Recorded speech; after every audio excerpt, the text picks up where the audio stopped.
Dans l'est de la RDC, région instable riche en ressources minières, les combats entre forces gouvernementales et rebelles de M23, une ancienne rébellion Tutsi, ont exacerbé les tensions avec le Rwanda voisin, que la RDC accuse d'encourager la milice. Kigali nie toute implication.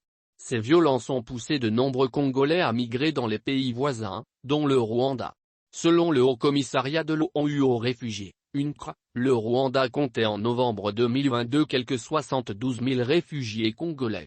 Nous ne pouvons pas continuer à accueillir des réfugiés en provenance de RDC, a déclaré Paul Kagame devant le Sénat, poursuivant. Ce n'est pas le problème du Rwanda. Et nous allons faire en sorte que tout le monde se rende compte que ce n'est pas le problème du Rwanda. Je refuse que le Rwanda supporte ce fardeau, a-t-il encore ajouté. Dans un rapport publié en décembre, des experts mandatés par les Nations Unies affirment avoir collecté des preuves substantielles démontrant l'intervention directe des forces de défense rwandaises, RDF, sur le territoire de la RDC, au moins entre novembre 2021 et octobre 2022.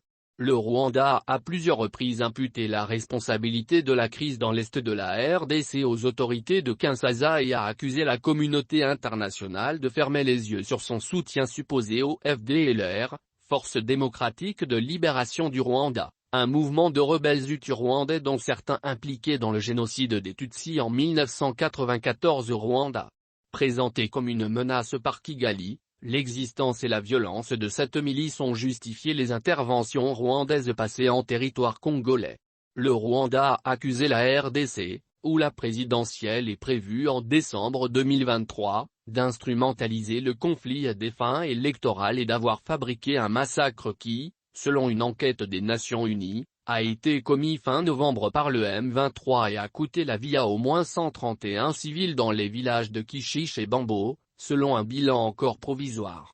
Des initiatives diplomatiques ont été lancées pour tenter de résoudre la crise de l'Est de la RDC où une force régionale est-africaine, dirigée par le camp IA, est en cours de déploiement.